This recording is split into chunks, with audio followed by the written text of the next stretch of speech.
जय हिंद दोस्तों। हम सब पिछली क्लास में वर्ण विचार से संबंधित व्यंजन को देख रहे थे। तो व्यंजन को एक सामान्य तरीके से बांट करके पढ़ लिए थे। स्पर्श व्यंजन, अंतस्थ व्यंजन, ऊष्म व्यंजन, संयुक्त व्यंजन, द्विगुण व्यंजन, इन सब को हम लोग देख चुके थे बेहतर तरीके से। उसके पहले तो हम लोग वर्णमाला के अंतर्गत स्वर को भी देखे थे। ठीक है, तो चलिए व्यंजन को हम लोग पढ़ रहे थे। तो व्यंजन में हम लोग दो आधार पे और बांट करके पढ़ लेते हैं, वायु संवेग के आधार पे और तारत्व के आधार पे। ठीक, वायु संवेग को ही प्राणत्व या श्वास की मात्रा के आधार पे भी कहते हैं। ठीक, वायु संवेग देखिए होता क्या है कि हम लोग जब कोई भी वर्ण बोलते हैं तो वर्ण में बोलने के बाद ना हमारे मुख से हवा निकलती है। जैसे कोई क बोलने की कोशिश की है, क बोलने की हम लोग चेष्टा करते हैं तो क्या होता है कि हमारे मुख से एक हवा का झोंका निकलता है। तो उस हवा का झोंका क्या है कि कम मात्रा में निकला है या फिर अधिक मात्रा में निकला है, अर्थात तेजी से निकला कि धीरे में निकला, उसके आधार पे बांटा गया है। तो हमारे व्याकरणाचार्य जो हैं वह दो आधार पे बांटे हैं। पहला अल्पप्राण, जो वायु संवेग था उसमें दो पार्ट कर दिए हैं, क्या क्या अल्पप्राण, और दूसरा क्या कर दिए हैं महाप्राण। ठीक, तो अल्पप्राण मतलब क्या होता है भाई? अब दिमाग में आते ही बात कि सर अल्पप्राण होते क्या हैं। तो इसको देखिए ना, हम लोग बिल्कुल करके सीखेंगे, बिल्कुल प्रैक्टिकल करके सीखेंगे। ओके, तो चलिए देखते हैं। अल्प माने होता क्या है भाई? अल्प मीन्स होता है कि थोड़ा, प्राण मीन्स हवा। जैसे जिन वर्णों को बोलने में हमारे मुख से थोड़ी सी हवा निकले, वह क्या होता है? अल्पप्राण होता है। वह जो वर्ण होते हैं वह क्या होते हैं? अल्पप्राण होते हैं। और वहीं पे अगर दूसरी बिंदु को देखें महाप्राण, तो इन वर्णों को बोलने में हमारे मुख से ज़्यादा हवा का झोंका जो होता है तेजी से और ज़्यादा निकलता है। तो वहाँ उन वर्णों को कहाँ रख दिया गया? महाप्राण ध्वनि में। ओके, यहाँ तक की बात, इसकी परिभाषा हो गई ना। अब आती है बात कि सर जो वर्ण है, वर्ण को अल्पप्राण में किन किन वर्णों को रखेंगे और किन किन वर्णों को महाप्राण में रखेंगे। तो इस बात को भी हम लोग बेहतर तरीके से समझेंगे यहाँ पे। तो और हम इन लोगों को जो ये वर्ण हैं इनको हम लोग करके सीखेंगे ना, देख के प्रैक्टिकल करके। देखिए सबसे पहले स्पर्श या वर्गीय व्यंजन जो होते हैं वह क्या होते हैं? अल्पप्राण होते हैं। कौन कौन से? स्पर्श या वर्गीय, पहला, तीसरा और पांचवा। देखिए वर्गीय व्यंजन क्यों बोलते हैं कि इनको वर्ग में रखा गया है, यानी कि कैटेगराइज किया गया है। देखिए क्या क्या, सबसे पहले क वर्ग है। क वर्ग में कितने अक्षर आते हैं, कितने वर्ण आते हैं? तो 5। कौन कौन से? एक तो क हो गया, दूसरा ख हो गया, तीसरा ग हो गया, चौथा घ हो गया, पांचवा अंग हो गया। क वर्ग में कितने वर्ण आते हैं? 5। च वर्ग में 5, ट वर्ग में 5, त वर्ग में 5 और प वर्ग में भी 5 आते हैं। ओके, यहाँ तक की बात क्लियर हो गई। तो इसमें से कौन कौन से सर अल्पप्राण में आते हैं? देखिए अल्पप्राण में आ जाते हैं पहला, तीसरा और पांचवा। वर्ग का पहला यानी कि क, ग और अंग, ये तीनों के तीनों। फिर इसमें का च, ज और य, ट, ड और ड़, त, द और न, प, ब और म। ओके, अब देखिए ये जो वर्ण है पहला, तीसरा, पांचवा, यानी कि वर्ग का जो वर्गीय व्यंजन है, वर्ग का पहला, तीसरा, पांचवा, ये जो वर्ण है यह क्या कहाँ गिने जाते हैं? अल्पप्राण में होते हैं। अब आप करके देखिए, देखिए हाथ ऐसे मुख के आगे कीजिए। ठीक, क बोलिए, क बोलिए, क। ठीक, वहीं पे दूसरे वर्ण को बोलिएगा जो बचा हुआ है, जो कि सर्कल में नहीं है, जो कि वृत्त में नहीं है ना।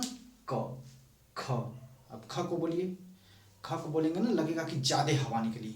ख, एक हवा का झोंका बेग से आया और हवा हमारे हाथ में टच किया। तो हम लोग करके देख रहे हैं। तो ख में क्या हो रहा है भाई? ख में क्या हो रहा है? ज्यादा हवा निकल रही है। तो ख क्या हो जाएगा भाई? अल्पप्राण हो जाएगा। तो दूसरा और चौथा बचा, दूसरा और चौथा, और वहीं पे घ को भी बोलेंगे ना, ग, घ। घ में भी क्या हो रहा है भाई? ज्यादा हवा निकल रही है। तो क्या हो जाएगा? ये जो दोनों हैं ये क्या हो जाएंगे महाप्राण में, कहाँ हो जाएंगे महाप्राण में। ओके, वर्गीय व्यंजन का वर्गीय जो होते हैं वह कहाँ गिने जाते हैं, वर्गीय व्यंजन का दूसरा और चौथा वर्ण महाप्राण में होते हैं। और अल्पप्राण में कौन कौन से होते हैं, पहला, तीसरा और पांचवा। ओके, यहाँ तक की बात आपको बिल्कुल बेहतर ढंग से समझ में आई होगी। आज दूसरे बिंदु पे आते हैं, अंतस्थ। अंतस्थ यानी कि जो हम लोग पीछे पढ़े थे कि जिन वर्णों को बोलने में कुछ हवा अंदर ही रुक जाए, अंत माने अंदर ही, स्थ माने स्थित रह जाना, कुछ जिन वर्णों को बोलें और वह कुछ हवा अंदर ही स्थित रह जाए, यानी कि अंदर ही रह जाए, पूरी तरीके से हवा बाहर न निकले, तो वह क्या होते हैं, अंतस्थ व्यंजन होते हैं। अब आप बात आती है कि सर इसमें होते कौन कौन से हैं, तो होते हैं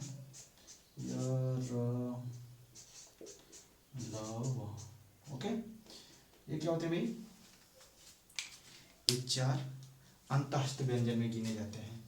तो इनको भी बोलने में जो हवा का झोंका होता है, जो हमारे वेग होता है हवा का, ठीक, उसकी मात्रा होती है वह क्या होती है भाई, थोड़ा कम निकलती है। ओके, और जो 11 स्वर होते हैं,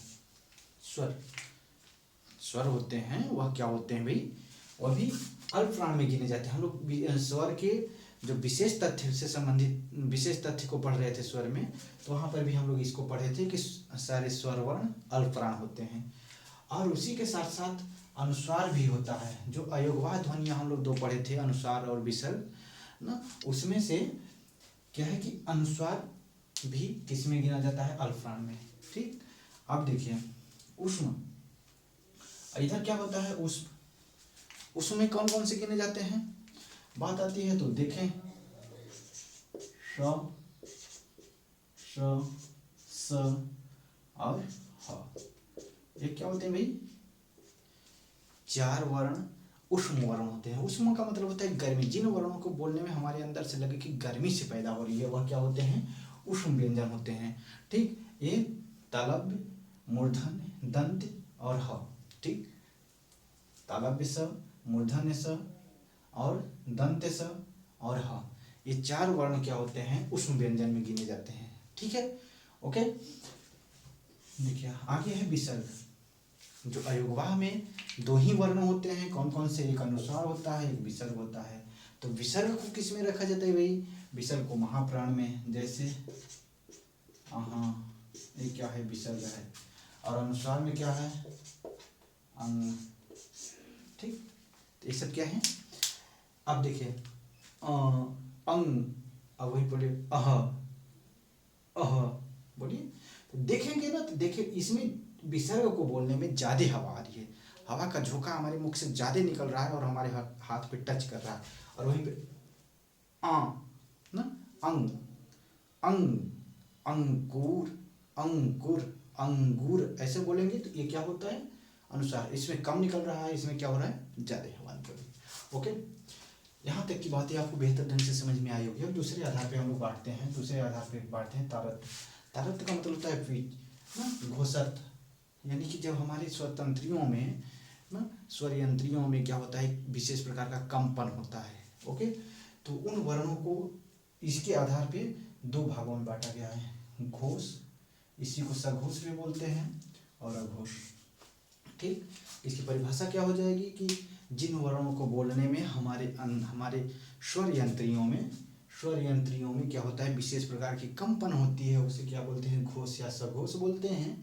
और वहीं पे जिन वर्णों को बोलने में हमारे स्वर यंत्रियों में विशेष प्रकार की कंपन नहीं होती है, उसे क्या बोलते हैं, अघोष बोलते हैं।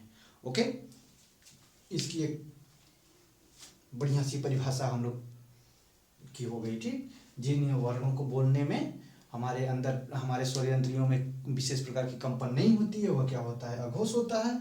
और जिनमें हम जिन वर्णों को बोलने में हमारे स्वर यंत्रियों में विशेष प्रकार की कंपन होती है, वह क्या होता है भाई, घोष या सघोष होता है। ओके, देखते हैं अब इसमें कौन कौन से वर्ण आ जाते हैं सर, ये भी बात होती है। तो देखिए वर्ण, इसमें कौन कौन से वर्ण आ जाएंगे, वर्गीय व्यंजन। वर्गीय मतलब जो हम लोग 5 वर्ग हैं, ओके, क वर्ग, च वर्ग, ट वर्ग, त वर्ग और प वर्ग। इसमें से जो 5 वर्ग बांटे गए हैं, इनमें से कौन कौन से वर्ण स्पर्श, इन्हीं को तो पांचों को स्पर्श व्यंजन बोलते हैं। स्पर्श व्यंजन की संख्या कितनी है? 25 है।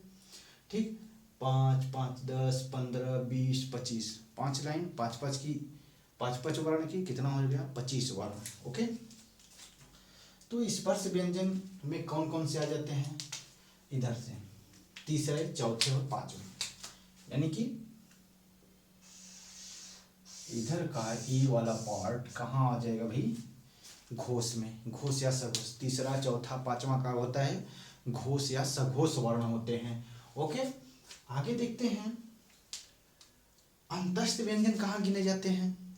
अंतस्थ, अंतस्थ कौन कौन से होते हैं भाई? ऊपर हम लोग पढ़े हैं कौन कौन से, य र ल व। अब इस आधार पे ये जो चारों वर्ण हैं यह कहाँ होते हैं? घोष में। लेकिन वहीं पे अगर अल्प प्राण में हम लोग देखेंगे तो ये क्या होते हैं? अल्प प्राण में होते हैं। ओके, वायसंवेग के आधार पे देखेंगे तो ये कहाँ होते हैं? अल्प प्राण में। और वहीं तारत्व के आधार पे देखें तो ये कहाँ होते हैं? घोष में। ठीक है, चलिए, और जो उष्म व्यंजन का ह था यहाँ पे, वो भी निकल करके कहाँ आ जाता है भाई? अंतस्थ में भी, घोष में ही आ जाता है। ओके, हा भी कहाँ आ जाता है? घोष में। ठीक, और क्या होते हैं? 11 स्वर के स्वर, 11 स्वर कहाँ होते हैं? घोष में होते हैं। और अयोगवाह ध्वनियाँ जो होती हैं, दोनों के दोनों अयोगवाह ध्वनियाँ किस में आ जाती हैं भाई? यह आ जाती हैं और हाँ, ये कहाँ आ जाती हैं? ये भी आ जाती हैं घोष या सघोष में आ जाती हैं। यहाँ तक की बात क्लियर होगी ना? 11 स्वर हम लोग जान ही गए हैं, पिछली क्लास में पढ़े थे। जो लोग नहीं देखे होंगे पिछली क्लास में जा करके देख लेंगे। ठीक, अब देखिए घोष पढ़ चुके, अब देखते हैं अघोष को। अघोष होता क्या है? अघोष मतलब हम अभी परिभाषा देखें कि जिन वर्णों को बोलने में हमारे स्वर यंत्रियों में विशेष प्रकार की कंपन नहीं होती है, वह क्या होते हैं? अघोष होते हैं। ठीक, इसमें वर्गीय व्यंजन का पहला और दूसरा, अच्छा इधर से तीसरा चौथा पांचवा निकल गया तो बचा कितना, कौन सा भैया? तो बोलिएगा कि सर पहला दूसरा ही बचा है। तो यही दोनों क्या हो जाएंगे? ये दोनों क्या हो जाएंगे? अघोष में गिने जाएंगे। ओके, इसी को तो स्पर्श व्यंजन बोलते हैं, वर्गीय या स्पर्श व्यंजन। वर्गीय या स्पर्श व्यंजन का पहला और दूसरा वर्ण कहाँ होता है? अघोष में होता है। ठीक, आगे उष्म व्यंजन। उष्म व्यंजन का ह तो निकल करके चला आया है कहाँ पे? घोष या सघोष में। तो बचा क्या? 3 प्रकार के स, एक तो तालव्य स और मूर्धन्य स और दंत्य स, तीनों बचे हैं। ठीक है, इसका जो उच्चारण होता है पिछली क्लास में हम लोग देख चुके थे। ये कहाँ से उच्चारण होता है? तालु से, जहाँ से च बोलते हैं। च बोलिए, च च ना, तो च जहाँ जीभ जाके टच कर रही है, च वो क्या है? तालु है। उसी स्थान पे जीभ को ले जाइए, श, फिर इस स का बोलिए, श श, तब ये क्या आ जाएगा? तालव्य स। और ये ट, ट एकदम ऊपर जाके सट रही है जीभ, तो वहां से जहाँ से ट का उच्चारण कर रहे हैं वहां से इस वाले स को बोलिएगा तो बिल्कुल उच्चारण होगा, शुद्ध उच्चारण, श श। ओके, और यह त जहाँ से उच्चारण होता है त, दांत के मूल में जाकर के जीभ टच कर रही है, वहां से बोलिएगा स स। ओके, तीनों स में आपको अंतर समझ में आया होगा बेहतर तरीके से। ठीक है, अब बात आती है कि सर अघोष व्यंजन की संख्या कितनी है? अघोष व्यंजन की संख्या कितनी है? तो गिन लीजिए, 2 2 बचे 10, 10 और 3 13, इनकी संख्या क्या है? 13 13 है ना। घोष या सघोष में कितने हो जाएंगे? 3 बचे 15, 15 4 19, 1 20, 20 11 31, 31 2 33, टोटल कितने हो जाएंगे भाई? पूछा जाता है हमसे कि घोष या सघोष वर्ण की संख्या कितनी है, तो उसमें होता है कि 33। कितने हैं? 33। अब अल्पप्राण में कितनी संख्या है? 3 5 15, 15 4 19, 19 11 30, 30 1 31। इसमें कितने भाई? 31 है। ओके, कोई दिक्कत? आगे महाप्राण। महाप्राण में कितने हैं? 2 5 10, 10 4 14, 14 1 15। कितने इसमें है? 15। तो आशा करते हैं कि जो वर्गीकरण किया गया था किसमें? तारत्व, घोष, स्वरयंत्री में कंपन के आधार पे और वायु संवेग, प्राणत्व, श्वास की मात्रा के आधार पर जो हम लोग व्यंजन को बांट करके पढ़े हैं वह आपको बेहतर तरीके से समझ में आया होगा। और देखिए, इसके पहले हम लोग एक क्वेश्चन को सॉल्व करते हैं। देखिए बताइएगा, क्वेश्चन पूछा जाएगा कि सभी